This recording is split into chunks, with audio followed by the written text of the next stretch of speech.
हमारे सांसद विधायक संसद विधानसभा के अंदर गूंगे बहरे बन के बैठ जाते हैं। अगर हमारे सांसद खड़े हो जाए, मूर्ति तो कल लग जाएगी, मूर्ति तो कल लग जाएगी।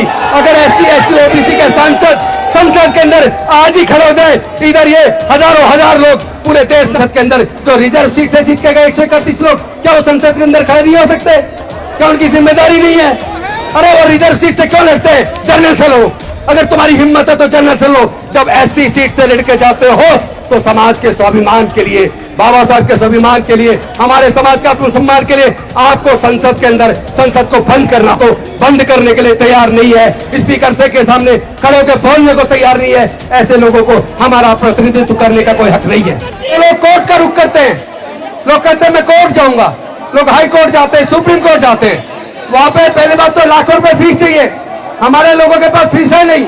और वहां अगर मनोवादी जज है जिसके चरित्र में न्याय है ही नहीं, तो वो क्या आपको न्याय देगा? वो आपको न्याय नहीं देगा। आपको पता होना चाहिए, ये संसद के प्रांगण में डॉक्टर बाबा साहेब अम्बेडकर की प्रतिमा लगवाने का आंदोलन बुद्धप्रिया मौर्य जी के नेतृत्व में 1964 से लड़ा गया। इस आंदोलन में लाखों लोग जेल गए, कितनी माताओं बहनों ने बच्चों को जेल में जन्म दिया, कितने ही हमारे समाज के लोग जेलों के अंदर गुजर गए। इतने लंबे संघर्ष के बाद 2 अप्रैल 1997 को 1967 को डॉक्टर बाबा साहेब अम्बेडकर की प्रतिमा संसद के अंदर लगी। इतनी कुर्बानी के बाद क्या वो कुर्बानी हमारे महापुरुषों की बेकार चली जाएगी? क्या हमारे शरीर के अंदर खून नहीं है? इनकी इतनी हिम्मत कैसे हो गई? एक तरफ जहां चुनाव के ऊपर एग्जिट पोल आना था, 3 तारीख को एग्जिट पोल आना था और 4 तारीख को चुनाव का रिजल्ट आना था, रातों रात इन्होंने डॉक्टर बाबा साहेब अम्बेडकर, बिरसा मुंडा जी, ज्योतिबा फूले जी, शिवाजी महाराज और हमारे बाकी महापुरुषों की मूर्तियां हटाकर संसद भवन के प्रांगण में कोने में ले जाकर लगा दी। ये पूरे दलित, पिछड़े, आदिवासी, इस पूरे प्रोग्रेसिव सोसाइटी का अपमान है। अपमान है कि नहीं है? तो क्या आप अपमान का बदला लेने के लिए तैयार हैं? तो ध्यान देना, ये अनुशासनहीनता के साथ आप लड़ाई नहीं जीत पाओगे। अनुशासनहीनता के साथ लड़ाई नहीं जीत पाओगे। लड़ाई जीतनी है तो बाबा साहेब के संविधान को हथियार बनाना होगा। अपने समाज की शक्ति को, जनसंख्या को एकजुट करके एक ताकतवर बनाना होगा।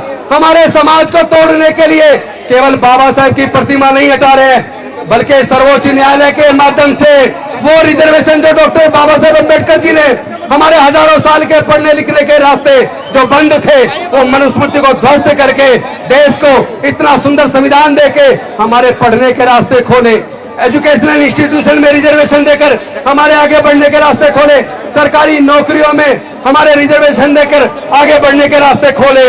लेकिन आप जानते नहीं है कितना बड़ा षड्यंत्र हमारे समाज के साथ हो चुका है। पहले तो आप लोग वजीफे से ही पढ़ जाया करते थे, लेकिन आज अगर आपको अपने बच्चे को इंजीनियर बनाना है, डॉक्टर बनाना है, वकील बनाना है, जज बनाना है, IAS IPS बनाना है, कोई भी कोर्स करवाना है, तो टेक्निकल कोर्स के लिए सरकारी कॉलेज में अगर आपका बच्चे का नंबर आ जाता है तो कम से कम मैं आप सबसे पूछना चाहता हूं, क्या SC ST 99% लोग, क्या उनके पास 15-20 लाख रुपए खर्च करके अपने बच्चों को डिग्री कराने का पैसा है क्या? तो उन्होंने पढ़ाई को इतना महंगा कर दिया, अब मनुस्मृति की जरूरत नहीं है, अब आपके पढ़ने पे बंदिश लगाने की जरूरत नहीं है। उन लोगों ने शिक्षा को इतना महंगा कर दिया कि आपके हाथ से शिक्षा छीन गई है, आपके हाथ से शिक्षा छीन गई है। आपकी लोग रेलवेज में नौकरी लगती थी, PNT में नौकरी लगती थी, आपकी बैंकिंग सेक्टर में, इंश्योरेंस में नौकरी लगती थी, आपकी नौकरियां उन्होंने छीन ली है। आप ये बताइए, मैं बात को पूरी करूं या रोक दूं? पीछे वाले कह रहे रोक दो। अगर बाबा साहब से प्यार है बता दो, मैं अपनी बात पूरी करूं या छोड़ दूं? आप इस लड़ाई को लेने में तैयार हो? मैं पूछना चाहता हूं, मूर्ति तो लगवाने की बात हम कर रहे हैं, लेकिन बाबा साहब के विचार पे चलने की बात करेंगे कि नहीं करेंगे? अंधविश्वास, पाखंडवाद हम फैला रहे, हम उसमें घुसे पड़े। कौन है जो कावड़ लेने जाते? SC ST OBC के लोग कावड़ लेने जाते हैं। हम लोग मंदिरों के बीच में लाइन लगाते हैं, हम लोग, हमारा इस्तेमाल धार्मिक जुलूसों में, धार्मिक दंगों के अंदर होता है। इन्होंने नौकरी हमारी छीन ली है, ठेकेदारी पत्ता लाके हमारी नौकरी में आगे आने के रास्ते बंद कर दिए इन लोगों ने, और बाबा साहेब की प्रतिमा हटाकर हमारा ये अपमान कर रहे हैं। ये पूरे दलित, पिछड़े, आदिवासी समाज का अपमान कर रहे हैं। उस अपमान का अगर बदला लेना है तो राजनीतिक रूप से भी जवाब देना पड़ेगा। ऐसा नहीं है कि जब चुनाव का टाइम आए तो जाके गुलाम बन जाते हैं। हमारे सांसद विधायक संसद विधानसभा के अंदर गूंगे बहरे बन के बैठ जाते हैं। अगर हमारे सांसद खड़े हो जाए मूर्ति तो कल लग जाएगी, मूर्ति तो कल लग जाएगी। अगर SC ST OBC के सांसद संसद के अंदर आज ही खड़े हो जाए, इधर ये हजारों हजार लोग पूरे देश से आके बाबा साहब के सम्मान के लिए यह लड़ाई लड़ रहे हैं, तो क्या संसद के अंदर जो रिजर्व सीट से जीत के गए 131 लोग, क्या वो संसद के अंदर खड़े नहीं हो सकते? क्या उनकी जिम्मेदारी नहीं है? अरे वो रिजर्व सीट से क्यों लड़ते हैं? जनरल से लो, अगर तुम्हारी हिम्मत है तो जनरल से लो। जब SC सीट से लड़के जाते हो तो समाज के स्वाभिमान के लिए, बाबा साहब के स्वाभिमान के लिए, हमारे समाज का आत्मसम्मान के लिए आपको संसद के अंदर संसद को बंद करना होगा। आपको बाबा साहब की प्रतिमा वहीं वापस चाहिए कि नहीं चाहिए? तो जो सांसद संसद के अंदर बाबा साहब की प्रतिमा को उसी ऊंचाई पर, उसी जगह पर जहां पहले थी, अगर उसे लगाने के लिए संसद को बंद करने के लिए तैयार नहीं है, स्पीकर से के सामने खड़े होकर बोलने को तैयार नहीं है, ऐसे लोगों को हमारा प्रतिनिधित्व करने का कोई हक नहीं है। वो लोग समाज के साथ धोखा कर रहे हैं। ऐसे सांसद विधायक हमारे समाज के सामने धोखा कर रहे हैं। ये धोखा हमें स्वीकार नहीं है, हम ये धोखा स्वीकार नहीं करेंगे।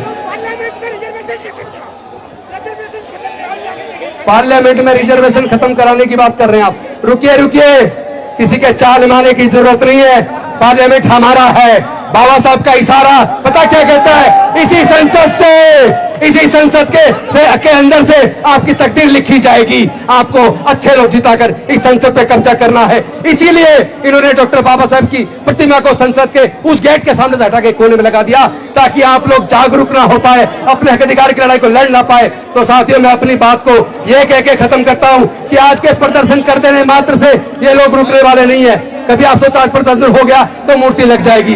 ये लंबी लड़ाई है, ये लड़ाई लड़नी पड़ेगी, क्योंकि दूसरा सुप्रीम कोर्ट की जजमेंट के माध्यम से क्रीमी लेयर जो सब्जेक्ट उनको डिसाइड नहीं करना था, वो विचाराधीन भी नहीं था, उन्होंने क्रीमी लेयर लागू करने की बात भी कर दी।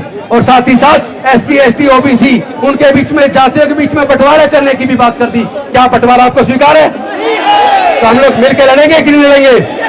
जय जय जय जय जय भीम, जय जय जय जय जय भीम, जय जय जय जय जय भीम। बहुत बहुत धन्यवाद। आप सब नेतृत्व करते हैं, आप समाज के जिम्मेदार हैं, आप तैयारी कर लें। अगर इन्होंने हमारे बाबा साहब की प्रतिमा 14 अक्टूबर तक अगर संसद में नहीं लगाई तो पूरा भारत का संसद का गिराव, पूरे दिल्ली का गिराव हम करने की तैयारी करेंगे। तैयार है? तैयार है? क्योंकि हम नियम संसद में नहीं, जहाँ थी वही, संसद में नहीं, जहाँ थी वही लगेगी, जहाँ थी वही लगेगी।